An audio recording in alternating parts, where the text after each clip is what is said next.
आज हम Bhagavad Gita chapter 15 the yoga of the supreme person के श्लोक 15 को कवर करने वाले हैं। रोज़ की तरह पहले मैं संस्कृत में श्लोक को पढ़ूंगी, उसके इंग्लिश ट्रांसलेशन को देखेंगे और मीनिंग को समझेंगे। तो चलिए शुरू करते हैं।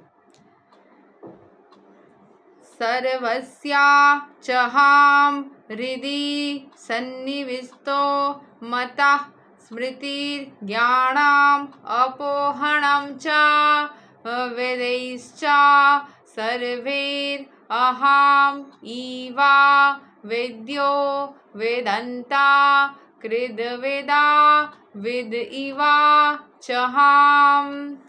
I am seated in everyone's heart, and from me come remembrance, knowledge, and forgetfulness. By all the Vedas, I am to be known. Indeed, I am the compiler of Vedanta, and I am the knower of the Vedas. तो भगवान बोल रहे हैं कि वो सबके हृदय में वास करते हैं एवं उनके अंदर से ही हमारी जो स्मरण की शक्ति होती है, जो जितना ज़्यादा भगवान को अपने हृदय में वास देता है इच्छा से, उसकी उतनी ज़्यादा कोई भी चीज़ याद रखने की शक्ति या भूलने की शक्ति उतनी ज़्यादा होती है। मतलब आप चाहो तो कुछ ख़राब चीज़ को भूल सकते हो और अच्छी चीज़ को याद रख सकते हो। और भगवान सबके अंदर रहते हैं तो उन्हीं से ये शक्ति रहती है, सबके अंदर वो रहता है। कोई अगर उनको ज़्यादा पूछता है तो वो और अच्छे से रह पाएंगे, है ना। आपके घर में गेस्ट आए हैं तो आप वो 5 दिन के लिए आए हैं, ऐसे भी रहेंगे वैसे भी रहेंगे। आप कैसे उनको ट्रीटमेंट देते हो उस हिसाब से वो उनका रहना डिपेंड करता है। By all the Vedas, I am to be known. Indeed, I am the compiler of Vedanta and I am the knower of the Vedas. So, जो भी सारे लोग हैं, मतलब जो वेद है हमारे, वो भगवान जो है वो सारे वेदों को एक साथ में जोड़ते हैं। ठीक है, भगवान जो है वो सारे वेदों को एक साथ में जोड़ते हैं एंड वो सारे वेदों के बारे में जानते भी हैं। ठीक है, सो यहाँ के एक्सप्लेनेशन को समझ लेते हैं। The supreme lord is situated as Paramatma in everyone's heart and it is from him that all activities are initiated. The living entity forgets everything of his past life but he has to act according to the direction of the supreme lord who is witnessed to all his work. Therefore he begins his work according to the past deeds. Required knowledge is supplied to him and remembrance is given to him and he forgets also about his past life. तो supreme lord जो भगवान है वो सबके हृदय में वास करते हैं, उन्हीं से सारे एक्टिविटीज़ शुरू होती है। जो लिविंग एंटिटी है वो क्या करता है, वो सब कुछ भूल जाता है।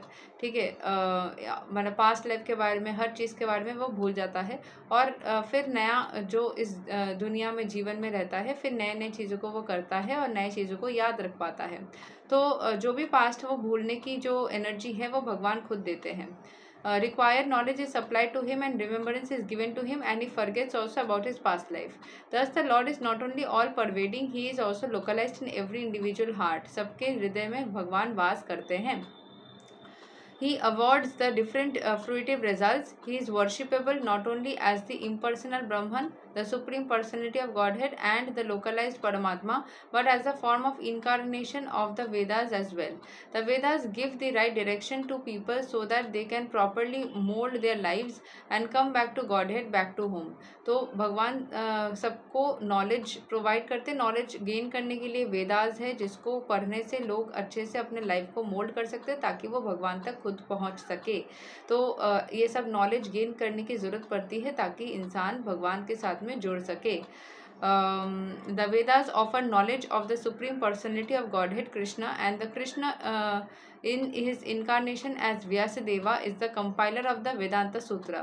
The commentation on the Vedanta Sutra by Vyasadeva in the Srimad Bhagavatam gives the real understanding of Vedanta Sutra.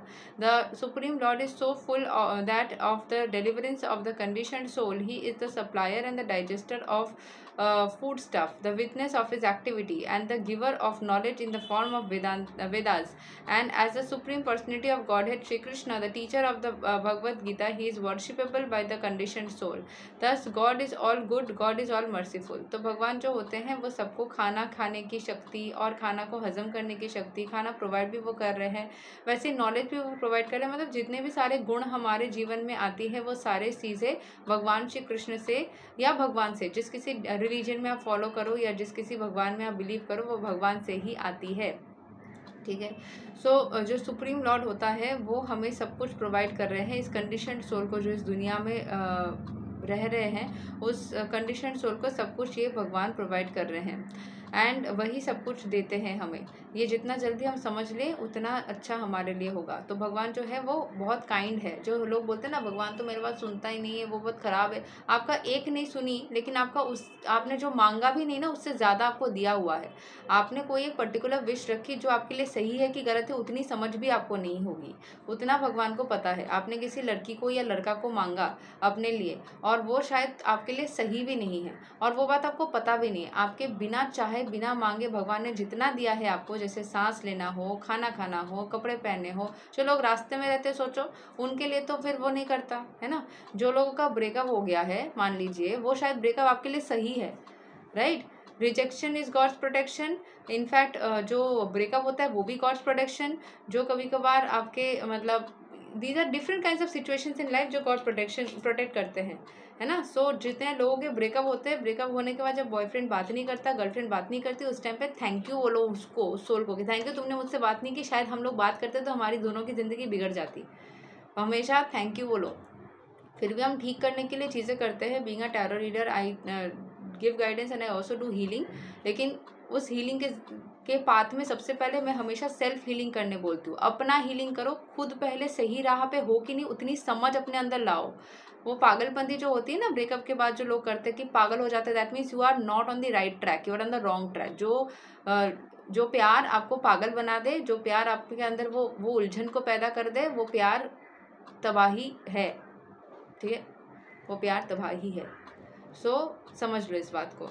मेरी ये बात बहुत किसी को शायद अच्छी नहीं लगेगी, ठीक है। 11:11 बज रहा है, उस टाइम पे मैं इस बात को बोल रही हूँ। मेरी ये बात शायद बहुत किसी को अच्छी नहीं लगेगी, लेकिन जब ब्रेकअप होता है उस टाइम पे खुश होके उस एनर्जी को थैंक यू बोलो कि तुमने मुझे छोड़ा, मुझे आज़ादी दी ताकि मैं अपने ऊपर फोकस करूँ।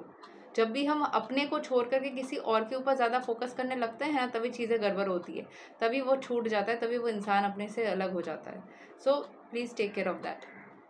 तो यहाँ पे जो हमेशा भगवान जो होता है ना, जब भी आप रास्ता भटकते हो और अपने से या भगवान से ज़्यादा आप किसी को मानने लग जाते हो, तभी वो चीज़ आपके लाइफ से छिन जाती है। बिकॉज आप सफोकेट कर रहे हो उस एनर्जी को भी। ज़्यादा मीठा भी ना मुंह को ख़राब कर देता है, ज़्यादा मीठा भी अच्छा नहीं होता। कोई भी फ्लेवर आप ज़्यादा खाओगे तो अच्छा नहीं होता है। सो वो चीज़ समझ लो तो अच्छी बात है। और भगवान बहुत काइंड है। जो लोग गाली देते हैं या ख़राब बोलते हैं भगवान के बारे में, अगर वो अनकाइंड हो जाएंगे ना, तो फिर हो सकता है कि उससे भी ख़राब सिचुएशन में आप चले जाओ जिस सिचुएशन में अभी आप हो।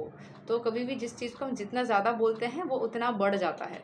तो एक लिमिट के बाद में वो बोलना नहीं चाहिए कि अगर कोई चीज़ ख़राब हो रही है तो वो हो रही है हो रही है हो रही है बोलते बोलते वो और नीचे लेके चला जाएगा। जो बोलते हैं ना कि प्रॉब्लम्स और बढ़ रही है लाइफ में, वो इसीलिए बढ़ रही है। एक प्रॉब्लम आई, उस पर आप मलहम, हाथ में कट गया, उसको आप खरोदोगे और ज़्यादा कूदोगे या फिर उसमें मलहम लगाओगे, बैंडेड लगाओगे ताकि वो ठीक हो जाए। उसको आहिस्ते से करके फूदोगे ताकि वो ठीक हो जाए। सो एक प्रॉब्लम जब आती है उसको सॉल्व करने की कोशिश करो, उसके पीछे कोसने की कोशिश मत करो। लाइफ में ये हो रहा है वो हो रहा है, ठीक है, लाइफ में वो चीज़ मत करो। चलो हाँ, मलहम लगाओ, डोंट गेट बिहाइंड इट। आगे कंटिन्यू करते हैं, ठीक है। अंता प्रविष्टा सस्ता ज्ञानम। The living entity forgets as soon as he quits his present body. जैसे शरीर छोड़ता है सब भूल जाता है, but he begins his work again initiated by the supreme lord. लेकिन उसका काम वो कंटिन्यू करता है या चालू करता है जो उसको आत्मा फॉर्म में करना चाहिए। Although he forgets, the Lord gives him the intelligence to renew his work where he ended his last life. So not only does a living entity enjoy or suffer in this world according to the dictation from the Supreme Lord situated locally in the heart, but he receives the opportunity to understand the Vedas from him. तो भगवान से directly मतलब भगवान के सानिध्य में आके वो वेदास के जो नॉलेज है उसको अपने अंदर परसीव करने लग जाते हैं। जो हमारी गट फीलिंग में हम जो नॉलेज फील करते हैं ना कि क्या हमारे साथ क्या होने वाला है, और भक्ति करने से आप सेल्फ रियलाइजेशन कर सकते हैं। जो लोग पूछते हैं ना कि मेरे बारे में आप बताइए, आप अपने बारे में पता करने की एनर्जी में आ जाएंगे जब आप भक्ति करेंगे। आपको किसी और के पास जाकर के अपने बारे में पता करने की ज़रूरत नहीं पड़ेगी, आप अपने अंदर फील कर पाएंगे। तो भक्ति स्टार्ट करो ताकि आप अंदर की वो चेतना शक्ति को इंक्रीज करो, जिससे कि आप समझ पाओ कि क्या सही है क्या गलत है, आपके साथ क्या होने वाला नहीं होने। वो गट फीलिंग स्ट्रांग हो जाती है। That can be done through different forms of healing. That can be done through meditation, through mantra chanting, through Gita पाठ, through 7 चक्र healing. अलग अलग फॉर्म से कर सकते हो। अपने अंदर की उस शक्ति को करो और उस बेताबी को घटाओ ताकि सामने वाला मुझसे बात करे ना करे मुझे फ़र्क नहीं पड़ता। उस एनर्जी तक लाओ खुद को। So not only does a living entity enjoy or suffer in this world according to the dictation from the Supreme Lord situated locally in the heart, but he receives the opportunity to understand the Vedas from him. If one is serious about understanding the Vedic knowledge, then Krishna gives the required intelligence. अगर किसी को जानने की इच्छा है तो भगवान उसको जरूर से पता करवा देता है. Why does he present the Vedic knowledge for understanding? Because a living entity individually needs to understand Krishna. Vedic literature confirms this. Yosau sarveir vedair giyate. In all Vedic literature, beginning from the four Vedas, Vedanta Sutra, and the Upanishads and the Puranas, the glories of the Supreme Lord are celebrated. By performance of Vedic rituals, discussion of the Vedic philosophy, and the worship of the Lord in devotional service, he is attained. Therefore, the purpose of the Vedas is to understand Krishna. The Vedas give us direction by which to understand Krishna and the process of realizing him. Vedas के जरिए हम अपने devotional service को और पक्का कर सकते हैं, ईश्वर के साथ में अपने संबंध को और गहरा बना सकते हैं और अपने लाइफ के सारे समस्याओं को दूर कर सकते हैं. द अल्टीमेट गोल इस जो मैं रोज गीता पढ़ती हूँ ना, वो जो लोग सुनते हो ना, इससे कुछ सीखते हो, कुछ समझते हो, क्योंकि मैं टैरो रीडिंग भी चीज़ें करती हूँ और साथ साथ वेदा भी पढ़ती हूँ, इससे मतलब गीता भी पढ़ती हूँ, इससे कुछ समझते सीखते हो. उसके बावजूद अगर अच्छे से समझोगे ना तो फिर वो पागलपंती कम हो जाएगी, कहीं पे भी जाके नहीं करोगे. कि भगवान से अगर कनेक्शन बनाओगे तो फिर धीरे धीरे ये जो पागलपंती मन में आती है जब कोई काम नहीं बनती है वो घटेगी. इंसान है, उसके बाद भी एक बार में घटना ईजी नहीं है, बट फिर धीरे धीरे घटेगी सारे समस्याएं. So, by performance of Vedic rituals, discussion of the Vedic philosophy, and the worship of the Lord in devotional service, he is attained. Therefore, the purpose of the Vedas is to understand Krishna. The Vedas give us direction by which to understand Krishna and the process of realizing him. The ultimate goal is the Supreme Personality of Godhead. Vedanta Sutra confirms this in the following words: Tattu Samanvayat. One can attain perfection in 3 stages. By understanding Vedic literature, one can understand his relationship with the Supreme Personality of Godhead. By performing the different process, one can approach him, and at the end one can attain the supreme goal, who is no other than the Supreme Personality of Godhead. In these words, the purpose of the Vedas, the understanding of the Vedas, and the goal of the Vedas are clearly defined. तो इसमें हमारा क्यों वेदा पढ़ना चाहिए? क्योंकि हम पढ़ते पढ़ते अपने डिवोशनल सर्विस में पक्के होंगे. उससे क्या फ़ायदा होगा? हम भगवान से करीब जाएंगे. और उससे क्या फ़ायदा होगा? हम और नॉलेजेबल होंगे और चीज़ों को समझेंगे, और अपने जब भी जीवन में आएंगे तब जीवन के सारे समस्याओं को दूर करने की क्षमता रखेंगे. कुछ सोच देखिएगा, जन्म के बाद ही इतना ज़्यादा उस एनर्जी में आ जाते हैं, मतलब इतना बोलते हैं ना, शुरू से ही विद्वान टाइप्स के होते हैं. क्यों? क्योंकि कभी ना कभी उन्होंने पहले इतने अंदर से अपने अंदर को डिवोटी बना के रखा हुआ है, सच्ची वाली, कि वो उस एनर्जी में वाइब्रेट करते हैं. जन्म से ही बहुत ही मैच्योर है, जन्म से ही चीज़ों को समझते हैं, तो वो इस प्रकार से होता है. तो यही तक है श्लोक number 15 of Bhagavad Gita chapter 15.